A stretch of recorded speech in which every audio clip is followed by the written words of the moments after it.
നമസ്കാരം. പ്രധാന വാർത്തകൾ.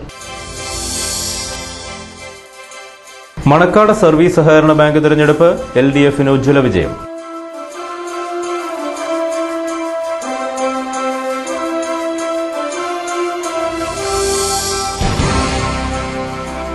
തൊടുപുഴ താലൂക്ക് ആശുപത്രി പരാധീനതകൾ പരിഹരിക്കണമെന്നാവശ്യപ്പെട്ട് യുവമോർച്ച നേതൃത്വത്തിൽ താലൂക്ക് ആശുപത്രിയിലേക്ക് മാർച്ച്.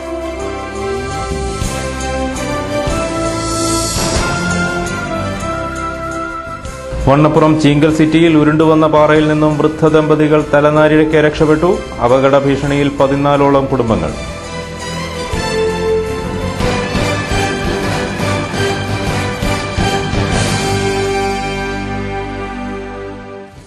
വിശദമായ വാർത്തകളിലേക്ക്. മണക്കാട് സഹകരണ ബാങ്ക് തെരഞ്ഞെടുപ്പിൽ LDFന് ഉജ്ജ്വല വിജയം.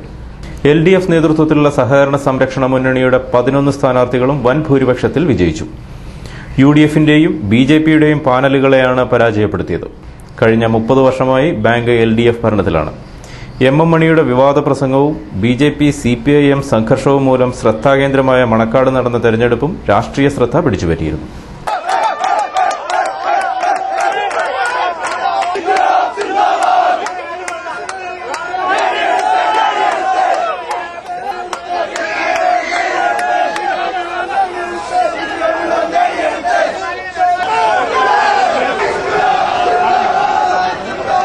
ിലൂടെ ശക്തമായ മറുപടി നൽകിക്കൊണ്ട് ഇടതുപക്ഷ ജനാധിപത്യ മുന്നണി നേതൃത്വം നൽകിയ സഹകരണ സംരക്ഷണ മുന്നണിയെ മണക്കാട് സർവീസ് സഹകരണ ബാങ്കിന്റെ ഭരണ സാന്നിധ്യമേൽപ്പിച്ച മുഴുവൻ സഹകാരികൾക്കും അമ്മയുടെ 1000 പുച്ഛങ്ങൾ അർപ്പിച്ചുകൊണ്ട് LDFന്റെ നേതൃത്വത്തിൽ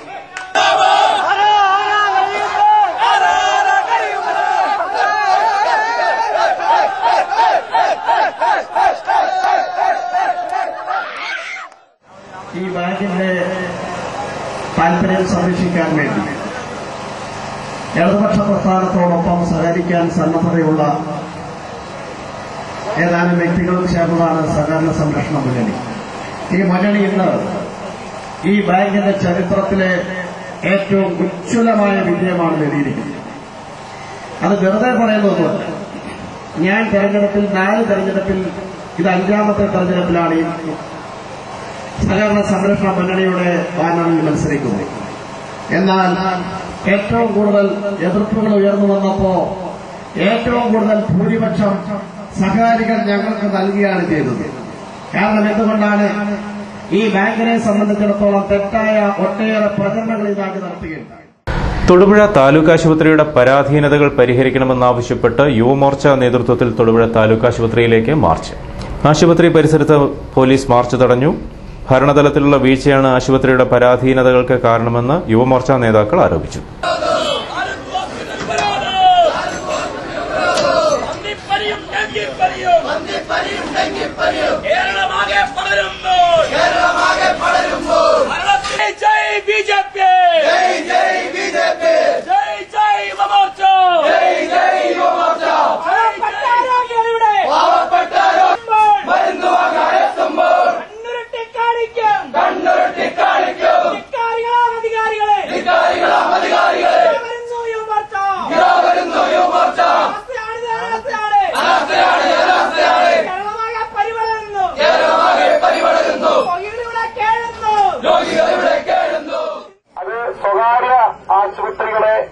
സ്വകാര്യ മാനേജ്മെന്റിന്റെ കീഴിലുള്ള ആശുപത്രികളെ സഹായിക്കുന്നതിന് വേണ്ടിയാവാം, അല്ലെങ്കിൽ ഇതിന് നേതൃത്വം കൊടുക്കുന്ന സൂപ്രണ്ട് അടക്കമുള്ള ഉദ്യോഗസ്ഥരെ നേരാംവണ്ണം ഭരിക്കുന്നതിന് ആ ഭരണത്തിന് നേതൃത്വം കൊടുക്കുന്നവർക്ക് സാധിക്കാത്തതുകൊണ്ടാവാം. എന്തായാലും ഇത് ഒരു ഒറ്റപ്പെട്ട സംഭവമായിട്ട് യുവമോർച്ച കണക്കാക്കുന്നില്ല. കേരളത്തിലാകമാനം ഈ ഗുരുതരമായ പ്രശ്നമുണ്ട്. അപ്പോൾ അതിനെതിരെ പ്രതികരിക്കേണ്ടത് ഒരു യുവജന പ്രസ്ഥാനം എന്ന നിലയ്ക്ക് യുവമോർച്ചയുടെ ആവശ്യമാണ്. കാരണം കേരളത്തില് ഭരിക്കുന്നവർക്കാണേലും പ്രതിപക്ഷത്തിരിക്കുന്നവർക്കാണേലും ഇത്തരം കാര്യങ്ങൾ ശ്രദ്ധിക്കാനായിട്ട് സമയമില്ലെന്ന് നിങ്ങൾക്കറിയാം. 2 ബൈ ഇലക്ഷൻ കഴിഞ്ഞു. ഭരണകക്ഷികൾക്ക് വളരെ പ്രാധാന്യമുള്ള ഇലക്ഷനാണ്. ഭരണ സംവിധാനങ്ങളെല്ലാം അവിടെ ഉപയോഗിച്ചുകൊണ്ടിരിക്കുകയാണ്. പിന്നെ അവരുടെ ഗ്രൂപ്പുകളിലെ പ്രശ്നങ്ങൾ തീർക്കുന്നതിന് വേണ്ടിയുള്ള ചർച്ചകളും പരിപാടികളും നടന്നുകൊണ്ടിരിക്കുമ്പോൾ ഇപ്പോഴേ പ്രതിപക്ഷത്തിരിക്കുന്നവർക്ക് ഒഞ്ചിയത്തൊരു സംഭവം കഴിഞ്ഞു. ആ സംഭവത്തിന്റെ പേരിൽ അവർക്കുണ്ടായിട്ടുള്ള കുറെ ദോഷങ്ങൾ അവര് കേരള രാഷ്ട്രീയത്തിൽ നേരിട്ടുകൊണ്ടിരിക്കുന്ന പ്രശ്നങ്ങൾ, ആ പ്രശ്നങ്ങളെ അട്ടിമറിക്കുന്നതിന് വേണ്ടിയിട്ട് മറ്റൊരു സംഭവം ഉണ്ടാകണം. ഉരുണ്ടുവന്ന കൂറ്റൻ പാറയിൽ നിന്ന് വൃദ്ധ ദമ്പതികൾ രക്ഷപ്പെട്ടത് തലനാരിഴയ്ക്ക്. വണ്ണപ്പുറം ചീങ്കൽ സിറ്റിക്ക് സമീപം താമസിക്കുന്ന കടപ്പളാംകുന്നേൽ ചാക്കോ വർക്കിയും ഭാര്യയും ഭാഗ്യത്തിന്റെ ബലത്തിൽ മാത്രം രക്ഷപ്പെടുകയായിരുന്നു. ഞായറാഴ്ച രാത്രി 2 മണിയോടെ ഇവരുടെ വീടിനേക്കാൾ വലിപ്പമുള്ള കല്ല് 1 കിലോമീറ്റർ അപ്പുറം മലയിൽ നിന്ന് ഉരുണ്ടുവരികയായിരുന്നു. കല്ല് വരുന്ന ദിശയറിയാത്തതുമൂലം ഇവർ വീടിനുള്ളിൽ തന്നെ കഴിഞ്ഞു. പാറ റബ്ബർ മരത്തിൽ തടഞ്ഞ് വീടിന്റെ മൂലക്കിടിച്ച് നിൽക്കുകയായിരുന്നു. വീടിന് ഭാഗികമായി കേടുപാടുകൾ സംഭവിച്ചു. ഇവരുടെ 2 പെൺമക്കളും വിവാഹം കഴിച്ച് വേറെയാണ് താമസം. ഈ 2:30 ആയപ്പോ നമുക്കിത് സൗണ്ട് കേൾക്കുന്നു, ഇത് ഉരുണ്ട് വരുന്ന ഒരൊച്ച കേട്ടു. ഇത് എതിലെയാ വരുന്നതെന്നും എങ്ങോട്ടാണോ വന്നതെന്നൊന്നും നമുക്കറിയാൻ പറ്റിയല്ല. രാത്രിയിലാകുമ്പോ ഓടാൻ സ്ഥലമില്ലാതെ ഞങ്ങൾ ലൈറ്റ് ഇട്ട് നോക്കി, ഒന്നും അറിയത്തില്ല. പിന്നെ ഞങ്ങൾ വാതിൽ തുറന്ന് ഇവിടെ ഇറങ്ങി നിന്ന് കഴിഞ്ഞിട്ട് എങ്ങോട്ടാ നമ്മൾ പോണേ, എവിടുന്ന് ഇത് വരുന്നത്, ആ വശത്താണോ ഈ വശത്താണോ മോളിൽ നിന്നാണോ ഒന്നും നമുക്കറിയത്തില്ലല്ലോ. അവിടെ വന്ന് ആടി പെരയിലോട്ട് മുട്ടി, വെള്ളം കല്ലും എല്ലാം കൂടെ പെരക്കകത്തോട്ട് ചാടി. അങ്ങനെയാ നമ്മളൊന്നും അറിയാന്നു. ഞങ്ങളാ വന്നിട്ട് അവിടുന്ന് ഞങ്ങൾ കിടന്ന കട്ടിലോട്ട് ഷീറ്റൊക്കെ പൊട്ടി ചാടി. ടാപ്പ് ചെയ്യുന്ന 20 റബ്ബറും 60 റബ്ബർ തൈകളും കവുങ്ങും പ്ലാവും ഉൾപ്പെടെ മറ്റു മരങ്ങളും കല്ലുരുണ്ട് നശിച്ചു പോയിട്ടുണ്ടെന്ന് ഗ്രാമപഞ്ചായത്ത് president KP Varghese, ward member Aniyamma, village officer എന്നിവർ സ്ഥലം സന്ദർശിച്ചു. സ്ഫോടനം നടത്താതെ പാറ പൊട്ടിച്ച് നീക്കാൻ അധികൃതർ തീരുമാനിച്ചതായാണ് വിവരം. 100 ലോഡ് കല്ലിനുള്ളത്ര വലിപ്പം പാറയ്ക്കുണ്ട്. 14ഓളം വീടുകൾക്ക് പാറ ഭീഷണിയായി തുടരുകയാണ്. ഗ്രന്ഥശാല പ്രസ്ഥാനത്തിന്റെ സ്ഥാപകനായ ഡോക്ടർ PN പണിക്കരുടെ ചരമദിനമായ ജൂൺ 19 മുതൽ ആചരിച്ചുവന്ന വായനാവാരത്തിന് സമാപനമായി. വായനാശീലം വളർത്തുന്നതിന് ഉപകരിക്കുന്ന വിവിധ പരിപാടികളാണ് ഒരാഴ്ചക്കാലം നടന്നത്. വായനാവാരത്തിന്റെ ജില്ലാതല സമാപനം തൊടുപുഴ ഡയറ്റിൽ PT തോമസ് MP ഉദ്ഘാടനം ചെയ്തു. വായനയുടെ പ്രാധാന്യം സ്വയം ഉൾക്കൊണ്ടുകൊണ്ട് നമ്മളെല്ലാവരും മുന്നോട്ട് പോകേണ്ടതിന്റെ പ്രാധാന്യമാണ് ഈ ഒരാഴ്ചക്കാലം ഗൗരവതരമായി കേരള സമൂഹം ആലോചിക്കുകയും ചിന്തിക്കുകയും ഒക്കെ ചെയ്യുന്നതുകൊണ്ടാണ് ഈ വായനാവാരം ഇങ്ങനെ സംഘടിപ്പിക്കപ്പെട്ടുള്ളത്. നമ്മളെല്ലാവരും വായിക്കുന്നുണ്ടെങ്കിലും വായന പഴയതുപോലെ വായന ശക്തമായിട്ടുണ്ടോ എന്നതിനെ സംബന്ധിച്ച് വലിയ സംവാദങ്ങളൊക്കെ നടന്നുകൊണ്ടിരിക്കുന്നു. കുമാരമംഗലം PSCയിലെ IP വിഭാഗം പ്രവർത്തനം നിലച്ചതായി CPIM local secretary MM Mathew. 3 ഡോക്ടർമാരുണ്ടെങ്കിലും ഇവരുടെ സേവനം പൂർണ്ണതോതിൽ ലഭിക്കുന്നില്ലെന്നും അദ്ദേഹം പറഞ്ഞു. പൊളമറ്റത്തുള്ള കേരള ബിവറേജസ് കോർപ്പറേഷൻ വെയർഹൌസിന് മുമ്പിൽ BMS നേതൃത്വത്തിലുള്ള തൊഴിലാളികൾ ധർണ നടത്തി. തൊഴിലാളികളെ സ്ഥിരപ്പെടുത്തുക, തൊഴിലാളികളുടെ ആനുകൂല്യങ്ങൾ വർദ്ധിപ്പിക്കുക തുടങ്ങിയ ആവശ്യങ്ങൾ ഉന്നയിച്ചാണ് ധർണ നടത്തിയത്. BMS നേതാക്കളായ MS Vinayaraj, VN Raveendran, AP Sanju, K Jayan തുടങ്ങിയവർ സംസാരിച്ചു. എല്ലാ തൊഴിലാളികളെയും ഒരേപോലെ കണ്ട് രാവിലെ വൈകുന്നു പിരിയുന്ന സമയത്ത് എല്ലാവർക്കും ഒരു വേതനമെങ്കിലും കിട്ടണം. ഒരേ തൊഴിൽ ചെയ്യുന്ന, ഒരേ മുറിക്കുള്ളിൽ ഒരേ സ്ഥലത്തിരുന്ന് ചെയ്യുന്ന തൊഴിലാളികളോട് തൊഴിൽ വിവേചനം അരുത്. അത് BMS ഈ മാനേജർ അല്ലെങ്കിൽ ഈ ഗോഡൌൺ മാനേജറുടെ അടുത്ത് വെക്കുന്ന ഒരു റിക്വസ്റ്റാണ്. ഞങ്ങളുടെ തൊഴിലാളികളെയും മറ്റു തൊഴിലാളികളെയും എല്ലാ തൊഴിലാളികളെയും ഒരേ തരത്തിൽ കണ്ട് ഇവിടുത്തെ തൊഴിൽ വിവേചനം എന്ന് പറയുന്ന കാര്യം അവസാനിപ്പിച്ച് തരുമാറാകണം. അങ്ങനെ ഒരു ആവശ്യവും കൂടി BMS വയ്ക്കും.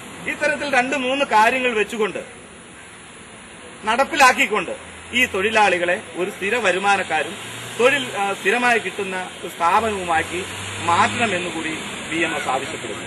ഇങ്ങനെ 1-2 ചെറിയ ആവശ്യങ്ങളാണെങ്കിൽ പോലും ഇപ്പോൾ ഇവിടെ ധർണയിലിരിക്കുന്നതും ഇതിനുള്ളിൽ പണിയെടുത്തുകൊണ്ടിരിക്കുന്നതുമായ ഒരു വലിയ വിഭാഗം തൊഴിലാളികളുടെ ആവശ്യങ്ങളാണ് BMS മുന്നോട്ട് വെക്കുന്നത്. അല്ലാതെ ഈ ധർണയിലിരിക്കുന്ന 12 പേരെ മാത്രം ഉദ്ദേശിച്ചുകൊണ്ടല്ല, ഇവിടുത്തെ മുഴുവൻ തൊഴിലാളികളെയും സ്ഥിരപ്പെടുത്തണം. ESI, PF, മറ്റ് ഗ്രാറ്റുവിറ്റി ആനുകൂല്യങ്ങൾ കിട്ടുന്ന മുറയ്ക്ക്. എന്തുകൊണ്ടെന്നാൽ നമ്മുടെ സംസ്ഥാനത്തെ ഏറ്റവും കൂടുതൽ ലാഭം കൊയ്യുന്ന ഒരു കോർപ്പറേഷൻ, ഒരു സ്ഥാപനമാണ് KSPC. അത്തരത്തിലുള്ള ഒരു സ്ഥാപനത്തിൽ പണിയെടുക്കുന്ന തൊഴിലാളികൾക്ക് മുഴുവൻ ആനുകൂല്യങ്ങളും അനുവദിച്ചുകൊണ്ട് തൊഴിലാളികളെ സ്ഥിരപ്പെടുത്തണമെന്ന് മാത്രമാണ് BMS ഈ ധർണയിലൂടെ ആവശ്യപ്പെട്ടത്. മുതലക്കോടം മാസ് ക്ലബിന്റെയും ജില്ലാ ഹോമിയോ ആശുപത്രിയുടെയും നേതൃത്വത്തിൽ സൌജന്യ ഹോമിയോ മെഡിക്കൽ ക്യാമ്പ് സംഘടിപ്പിച്ചു. ക്യാമ്പിൽ പങ്കെടുത്തവർക്ക് പകർച്ചപ്പനി പ്രതിരോധ മരുന്ന് വിതരണം ചെയ്തു. Municipal chairman TJ Joseph camp ഉദ്ഘാടനം ചെയ്തു. മുനിസിപ്പൽ കൌൺസിലർമാരായ ജോർജ് താന്നിക്കൽ, ബാബു ജോർജ് തുടങ്ങിയവർ പ്രസംഗിച്ചു. ആരോഗ്യവകുപ്പിനോ അല്ലെങ്കിൽ നമ്മുടെ തദ്ദേശ സ്ഥാപനങ്ങളിലോ ഒരു മുഴുവൻ പറ്റാത്ത അവസ്ഥയിലേക്ക് പോകുമോ എന്ന് പലതവണ നമ്മൾ പേടിച്ചിട്ടുണ്ട്. എങ്കിലും ഇങ്ങനെയുള്ള സംരംഭങ്ങൾ, അതായത് ഗവൺമെന്റ് ഏജൻസിക്ക് മാത്രമല്ല ഇങ്ങനെയുള്ള ആരോഗ്യ മേഖലയിൽ സേവനങ്ങൾ ചെയ്യാൻ കഴിയുന്നതെന്ന് തിരിച്ചറിയുക നമ്മുടെ സമൂഹത്തിൽ ഉണ്ടായിരിക്കുന്നു എന്നുള്ളതാണ് ഇങ്ങനെയുള്ള കൂട്ടായ്മയുടെ ഏറ്റവും നല്ല ഒരു സംരംഭമായി ഞാൻ ഇതിനെ കണക്കാറുണ്ട്. കാരണം ഇതുപോലുള്ള ക്ലബ്ബുകൾ ഒരു ഗവൺമെന്റ് സ്ഥാപനവുമായി മുന്നിട്ടിറങ്ങി പൊതുപ്രവർത്തനങ്ങൾ, അത് ആരോഗ്യ രംഗത്ത് ആവശ്യം വേണ്ട സമയത്ത്, ഉചിതമായ സമയത്ത് ഒരു പുരോഗമനം ഇതൊക്കെയാകുമ്പോൾ അതിന്റെ ഉദ്ദേശം, അതിന്റെ പ്രയോജനം ശരിക്കും മനസ്സിലാക്കിക്കൊണ്ട് തന്നെ എനിക്ക് സംഘടിപ്പിച്ചതിൽ ആദ്യമേ തന്നെ ഈ ക്ലബിന്റെ ഭാരവാഹികൾക്ക് ഞാൻ അഭിനന്ദനം അർപ്പിക്കുകയും ചെയ്യുന്നു. പിന്നെ ഹോമിയോ ചികിത്സയിൽ പ്രതിരോധം എന്ന് പറഞ്ഞാൽ ഹോമിയോപ്പതി ഒരു രോഗം വരുന്നതിനേക്കാൾ അതൊന്ന് പ്രതിരോധത്തിനേക്കാൾ നല്ലത് പ്രതിരോധത്തിലാണെന്ന് നമുക്ക് ഏവർക്കും അറിയാവുന്നതാണ്. അതിൽ തന്നെ ഹോമിയോപ്പതി ഭക്ഷണങ്ങളുടെ പങ്ക് വളരെ വലുതാണ്. നമുക്കറിയാം, ചിക്കൻ ഗുനിയ, അതുപോലെ ആരോഗ്യമുണ്ടായ കോളറ, അങ്ങനെയുണ്ടായ പല രോഗങ്ങൾ പങ്കുവച്ച കാലത്തും ഹോമിയോപ്പതികളുടെ സ്വാധീനം, അതായത് ഹോമിയോപ്പതികളുടെ ഉപയോഗം വളരെ ഫലപ്രദമായ രീതിയിൽ ഉപയോഗിച്ച് അവിടുത്തെ ജനങ്ങൾക്ക് വളരെ ഫലപ്രദമായ രീതിയിൽ നമ്മുടെ ഇന്ത്യയിൽ ചിക്കൻ ഗുനിയ കൊണ്ട് മരുന്ന് കഴിച്ചവർക്കറിയാം, മരുന്ന് കഴിച്ചിട്ടുണ്ടായ അനുഭവം അറിയാം, അനുഭവിച്ചിട്ടുണ്ടാകാം. മരുന്ന് കഴിക്കാത്തവരെ കമ്പയർ ചെയ്ത് നോക്കുമ്പോൾ ഹോമിയോപ്പതി മരുന്നുകൾ കഴിച്ചുകൊണ്ട് അവർക്കുണ്ടായ കാര്യങ്ങൾ അവർക്കറിയാം. ഇപ്പോഴും അതിന്റെ വീണ്ടും വീണ്ടുമുള്ള റെഫറൻസുകൾ, ഓരോ വർഷവും അനുസരിച്ചുണ്ടാകുന്ന ആ പരാതികൾ അനുഭവിച്ചുകൊണ്ടിരിക്കുന്നവർക്കറിയാം. ഹോമിയോപ്പതി ഔഷധങ്ങൾ എത്തുന്നത് doctor Chandy E Daniel, doctor Radhika Mani, K A Ashamol എന്നിവർ രോഗികളെ പരിശോധിച്ചു.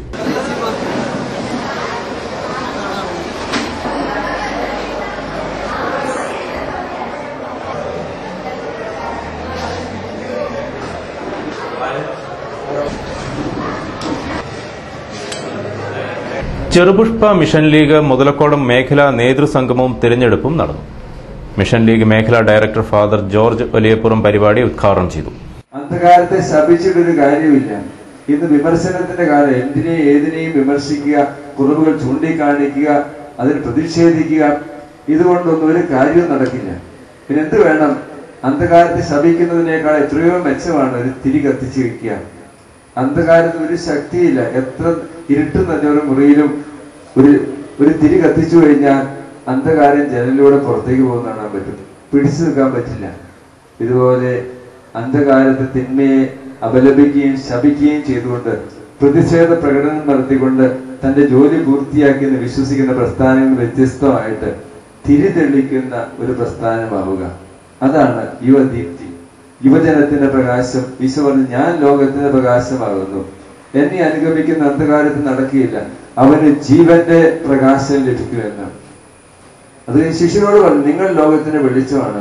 അപ്പൊ നമ്മുടെ ജീവിതത്തിന്റെ വെളിച്ചം കൊണ്ട് ചുറ്റുപാടുകളെ പ്രകാശമാനമാക്കാൻ കഴിയുക, ജീവിതത്തിലെ ദീപ്തി കൊണ്ട് ചുറ്റുപാട് പ്രകാശമാനമാക്കാനായിട്ട് കഴിയുക. എന്താണ് ഈ വെളിച്ചം?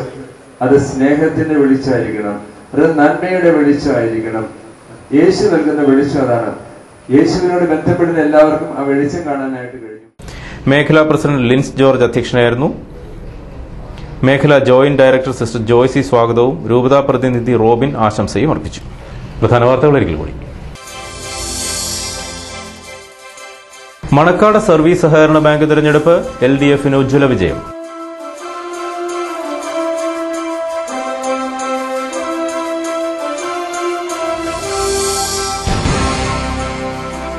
തൊടുപുഴ താലൂക്ക് ആശുപത്രി പരാധീനതകൾ പരിഹരിക്കണമെന്നാവശ്യപ്പെട്ട് യുവമോർച്ച നേതൃത്വത്തിൽ താലൂക്ക് ആശുപത്രിയിലേക്ക് മാർച്ച്.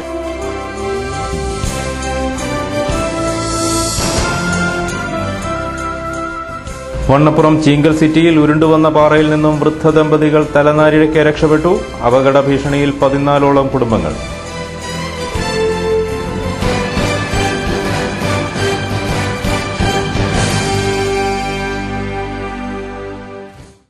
ബുള്ളറ്റിനോട് അവസാനിക്കുന്നു. നമസ്കാരം.